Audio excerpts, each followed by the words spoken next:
The night had come alive with rain.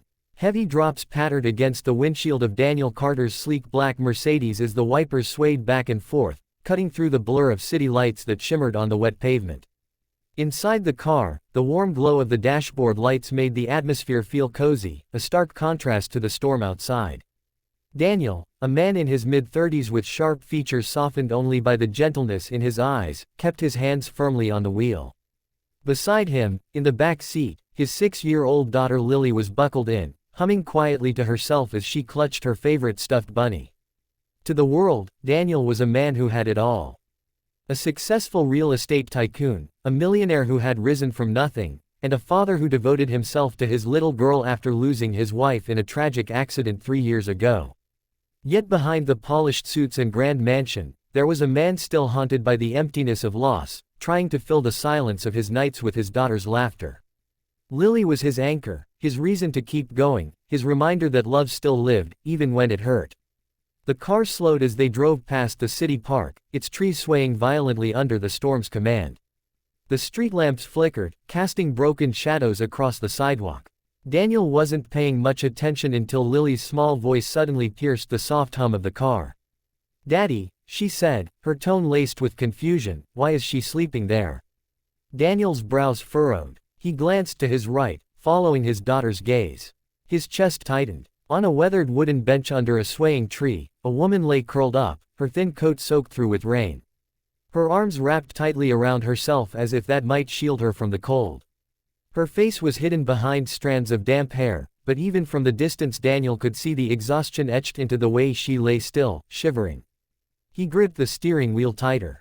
The city wasn't unfamiliar with homelessness, but for his daughter to notice it this way, so raw, so vulnerable, struck something deep inside him.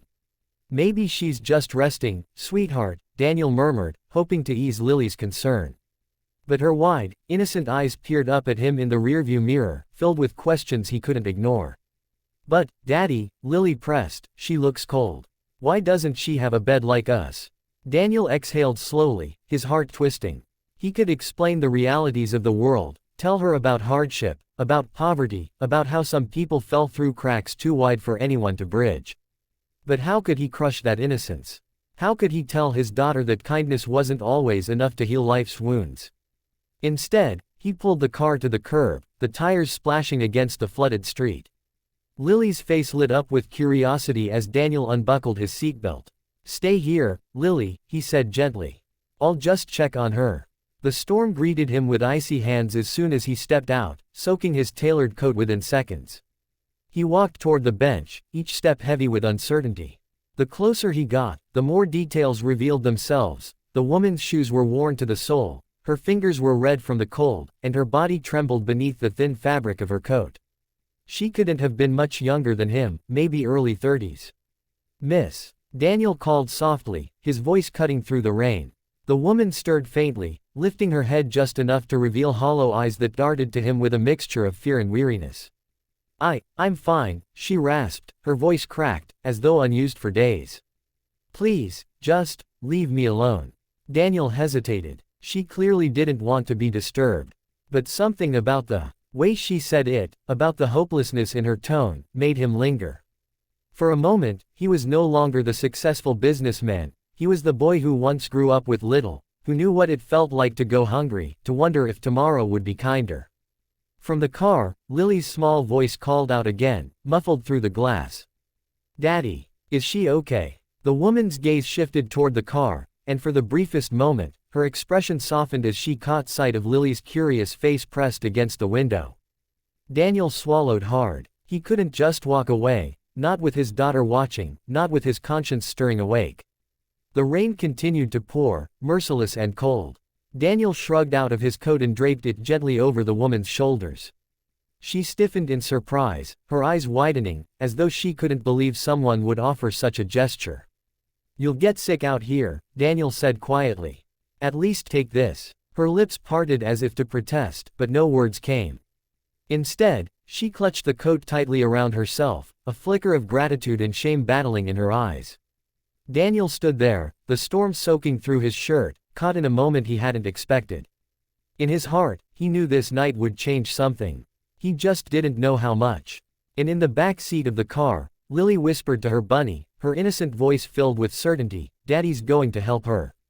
I know he will." Friends, if this story touches your heart, please like this video, share it with someone who believes in second chances, and subscribe to Kindness Speaks for more heartfelt tales. Daniel stood in the rain for a long moment, unsure of what to do. The woman sat shivering, clutching his coat as if it were the only shield left between her and the merciless night. He had already done what most would consider enough. He'd given her warmth, acknowledged her humanity. But something inside him, perhaps Lily's watchful eyes or perhaps the memory of his own struggles long ago, told him that walking away would leave a weight on his heart he could never shake off. He turned back to the car. Through the glass, Lily's wide eyes begged for answers. She pressed her little hands against the window, her lips forming words he couldn't hear but could easily guess. "Don't leave her there, Daddy." Daniel sighed, running a hand through his damp hair. This wasn't simple. He had built his life on discipline, order, and caution. He didn't invite strangers into his world, certainly not into the carefully protected bubble he had built for his daughter. Trust was something he gave rarely, and only after it was earned. Bringing this woman, someone he knew nothing about, into his home was dangerous. What if she wasn't safe? What if she carried troubles that could endanger them? But then again, wasn't his daughter right? Weren't they both witnessing the raw truth of suffering? How could he explain kindness to Lily if he wasn't willing to act on it? Children didn't learn from words, they learned from what they saw. He walked back to the car, opened the door, and leaned down to Lily's level. Rain dripped from his hair onto his shirt. "Sweetheart," he said softly, "sometimes people go through hard times. That lady, she doesn't have a home right now." Lily's eyes filled with sadness. "Then can she stay with us, Daddy? Just for tonight, please?" Daniel's heart tightened. The innocence of her request was disarming. He wanted to say no, to explain all the reasons why it wasn't practical, but the plea in her voice broke down his defenses.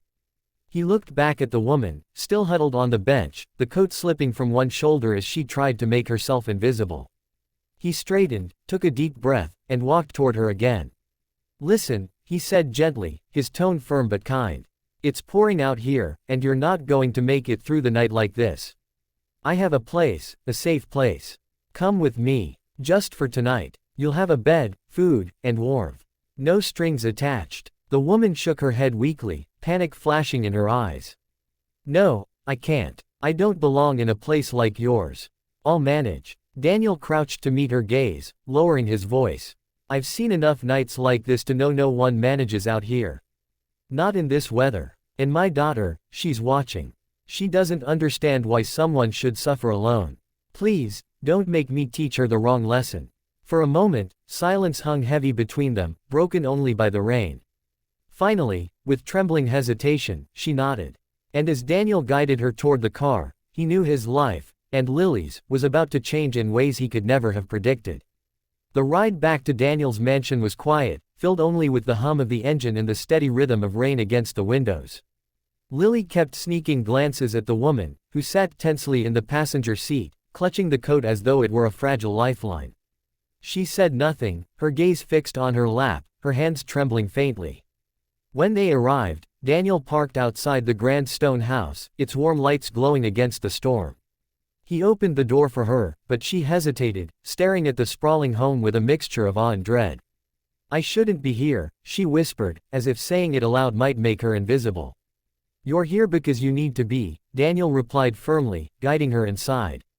The entryway was all polished wood and marble, with a sweeping staircase and the faint scent of fresh flowers. The woman looked painfully out of place, dripping rainwater onto the floor, her shoes leaving dark marks on the pristine tiles. She shrank into herself, her eyes darting as though expecting someone to cast her out. Lily bounded in, her bunny clutched tight. "Daddy, can we give her hot chocolate? That always makes me feel better." Daniel smiled faintly. "That's a good idea." While he prepared something warm in the kitchen, he noticed the woman standing by the doorway, reluctant to sit, her body tense like a cornered animal. "You don't have to be afraid," he told her gently. "You're safe here." She flinched at the word safe, her lips pressing into a thin line. When he handed her the mug of steaming cocoa, she accepted it with trembling hands but didn't drink.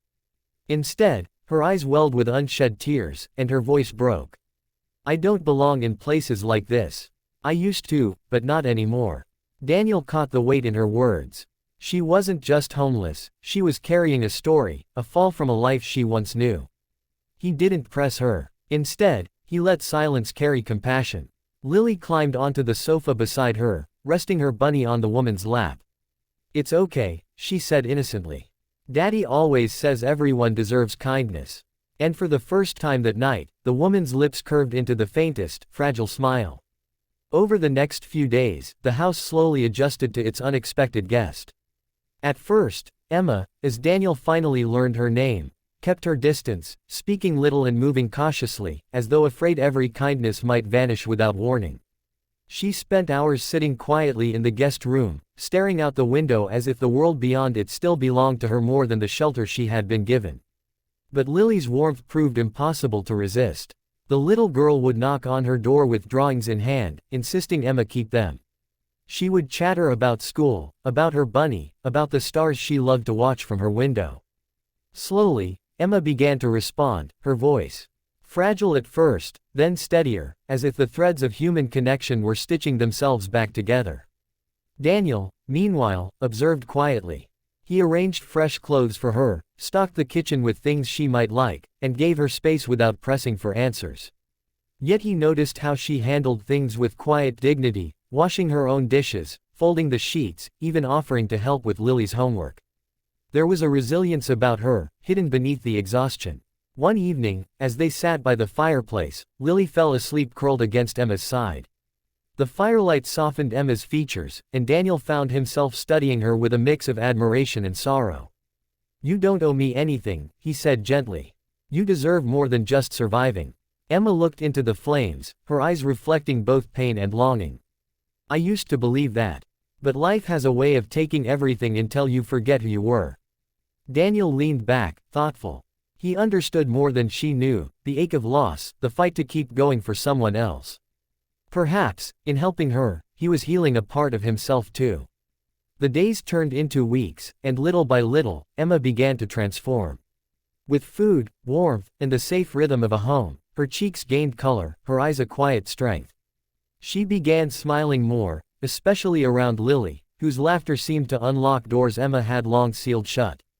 And though Daniel knew the world outside would question why a millionaire brought a stranger into his home, he no longer cared. Kindness had a way of rewriting lives, his included. It was a crisp morning when the truth finally surfaced. Emma stood in the kitchen, nervously folding a piece of paper she had pulled from her worn bag. Daniel noticed her trembling hands.